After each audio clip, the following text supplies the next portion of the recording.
2 Samuel chapter 18. The battle on Mount Ephraim.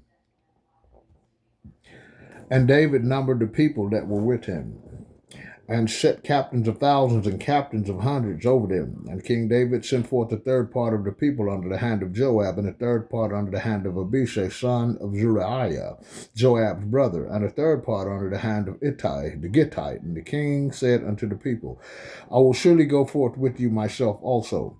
But the people answered, Thou shalt not go forth, for if we flee away, they will not care for us. Neither if half of us die, will they care for us. But now thou art worth 10,000 of us. Therefore, now it is better that thou succor us out of the city. And the king David said unto them, What seemeth you best will I do. And the king stood by the gate aside, and all the people came out by hundreds and by thousands. And the king commanded Joab and Abishai and Hittai, saying, Deal gently for my sake with the young man, even with Absalom my son. And all the people heard that the king David had gave the captains charge concerning his son Absalom. So the people went out into the field against Israel, and the battle was in the wood of Ephraim, where the people of Israel were slain before the servants of King David. And there was there a great slaughter that day of 20,000 men. For the battle was there, scattered over the face of all the country, and the wood devoured more people that day than the sword devoured. The slaying of Absalom. Verse 9, chapter 18, verse 9, 2 Samuel. And Absalom met the servants of King David, and Absalom rode upon a mule, and the mule went under the thick boughs of a great oak, and his head caught hold of the oak, and he was taken up between the heaven and the earth. And the mule that was under him went away. And a certain man saw it, and told Joab, and said, Behold, I saw Absalom hanged in an oak. And Joab said unto the man that he told him, And behold, thou sawest him, and why didst thou not smite him there to the ground? And I would have given thee 10 shekels of silver and a girdle. And the man said unto Joab, Though I should receive 1,000 shekels of silver in my hand, yet would I not put forth my hand against the king's son. For in our hearing the king charged thee and Abishai and Ittai, saying, Beware that none touch this young man Absalom my son. Otherwise I should have wrought falsehood against mine own life. For there is no matter hid from the king, and thou thyself wouldest have set thyself against me. Then said Joab, I may not tarry thus with thee. And he took 3 parts in his hand, 3 darts, and thrust them through the heart of Absalom while he was yet alive in the midst of the oak. And the 10 men that bare Joab's armor compassed about and smote Absalom and slew him. And Joab blew the trumpet, and the people returned from pursuing after Israel. And Joab held back the people. And they took Absalom and cast him into a great pit in the wood, and laid a very great heap of stones upon him. And all Israel fled, every one to his own tent. Now Absalom in his lifetime had taken and reared up for himself a pillar, which is in the king's dale valley. Well, he said, I have no son to keep my name in remembrance. And he called the pillar after his own name, and it is called unto this day Absalom's place. King David is told of Absalom's death. Verse 19, Then said Ahimaaz, the son of Zadok, Let me now run and bear the king's tidings, how that the Lord had avenged him of his enemies. And Joab said unto him, Thou shalt not bear this tidings this day, but thou shalt bear tidings another day. But this day thou shalt bear no tidings, because the king's son is dead. Then said Joab to Cushai, Go tell the king what thou hast seen. And Cushai bowed himself to Joab and ran. Then said Ahimaaz, the son of Zadok, yet again to Joab, But howsoever, let me, I pray thee, also run after Cushai. And Joab said, Wherefore wilt thou run, my son, seeing that thou hast no tidings ready? But howsoever, he said, Let me run. And he said unto him, Run. Then Ahimaaz ran by the way of the plain, and overran Cushai. And King David sat between the 2 gates. And the watchman went up to the roof over the gate unto the wall, and lifted up his eyes, and looked, and behold, a man running alone. And the watchman cried and told the king. And the king said, If he be alone, there is tidings in his mouth. And he came apace and drew near. And the watchman saw another man running, and the watchman called unto the porter, and said, Behold, another man running along. And the king said, He also bringeth tidings. And the watchman said, Me thinketh the running of the foremost is like the running of Ahimaaz, the son of Zadok. And the king said, He is a good man, and cometh with good tidings. And Ahimaaz called and said unto the king, All is well. And he fell down to the earth upon his face before the king, and said, Blessed be the Lord thy God, which hath delivered up the men that lifted up their hand against my lord the king. And the king said, Is the young man Absalom my son safe? And Ahimaaz answered, When Joab sent the king's servant to me, thy servant, I saw a great tumult, but I knew not what it was. And the king said unto him, Turn aside and stand here. And he turned aside and stood still. And behold, Cushai came, and Cushai said, Tidings, my lord the king. For the Lord hath avenged thee this day of all thine enemies that rose up against thee.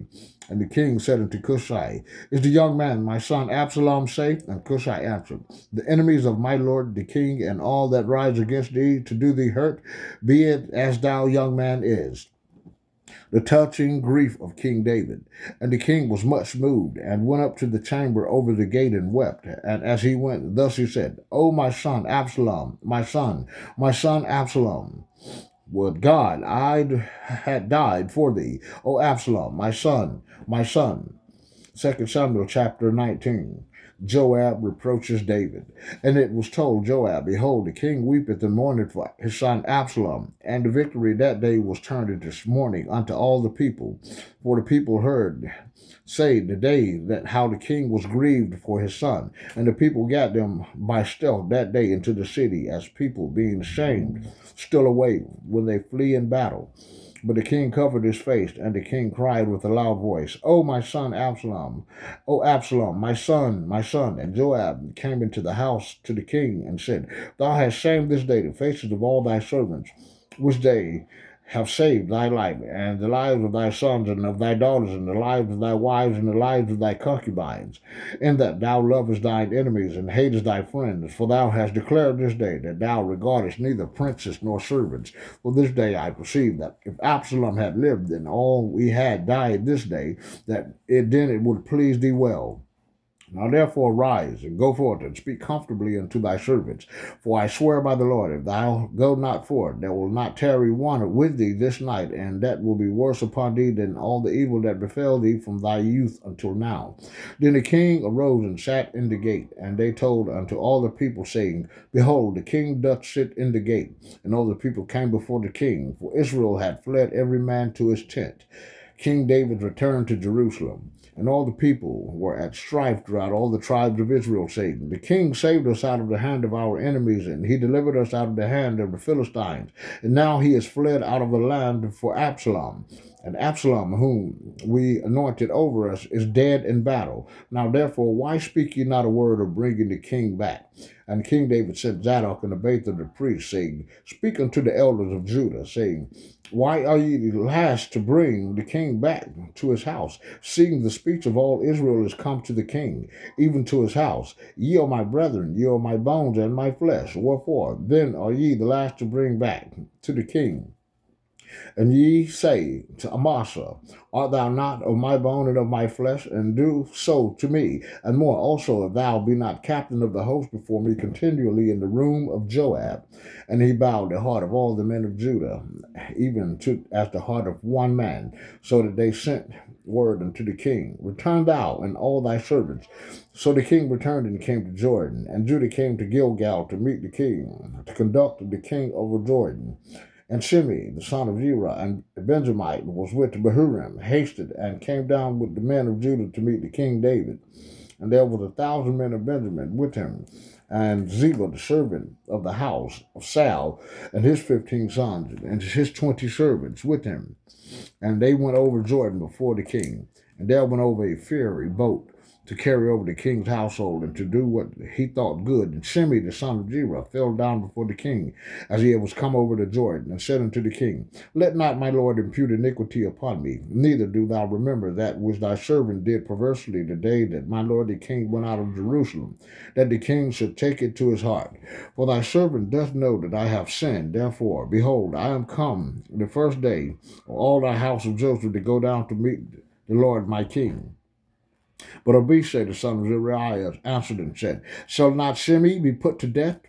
For thus because he cursed the Lord's anointed. And David said, What have I to do with thee, ye sons of Zeruiah, my nephews, that ye should this day be adversaries unto me? Shall there any man be put to death this day in Israel? For do not I know that I am this day king over Israel? Therefore the king said unto Shimei, Thou shalt not die. And the king swore unto him. Then Mephibosheth, the son of Saul, came down to meet the king, and had neither dressed his feet, nor trimmed his beard, nor washed his clothes, from the day the king departed until the day the king came again in peace.